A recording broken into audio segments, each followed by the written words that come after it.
With offices in Texas and Israel, Zion is truly an international company. It is from Zion's corporate offices in Dallas that John Brown shares his vision for the Joseph Project. In January 1981, after I'd accepted Christ, I went to a church in Clawson, Michigan, and in this church, a man by the name of Jim Spillman came to the church, and he told the story of how God had put in the Bible, in both Jacob and Genesis chapter 49, and also Moses and Deuteronomy chapter 33, how both of them spoke of how someday that God would bless Joseph with oil, and he talked of the blessings that lies beneath. And it was fascinating to me that God would put something like that in the Scriptures. So that was the beginning of the vision that God had planted in my heart with Jim Spillman in probably February, I think February of 1981.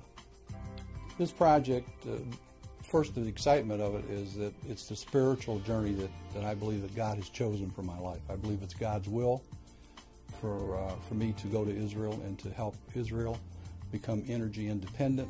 We want to help people, and basically that's what Zion's about. It's a people company.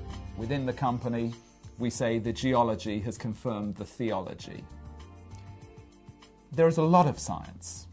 There's probably too much science for the average person in the street to cope with. But if you take the time to go through all that science and you look at it, it's wonderful to see that the scientific side and the biblical side slowly come together. And you see it, that there are a number of levels to do with the project that if it's successful, if and when it's successful, will be most wonderful.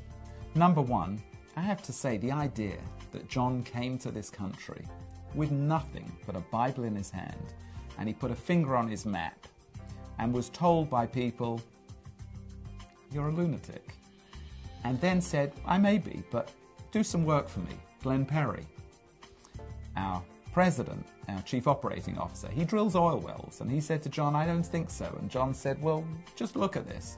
And he began to look at it. And he said, "I don't know how you did this, but you've got something." You can't help, as an explorationist like I am, help but be very excited about the possibilities of this.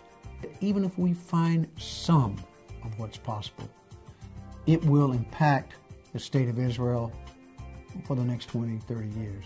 The project to me, I mean, you're talking to a guy that's had an experience with the Lord. I have no doubt, I have never doubted it since 1983 or the beginning of 1981. And I have that kind of faith, not based on what I'm hoping to happen, because I know God has created Zion. In creating Zion, He sent the people and the finances to accomplish this mission. My job is to go get the oil and to help Israel. That's what God's called me to do.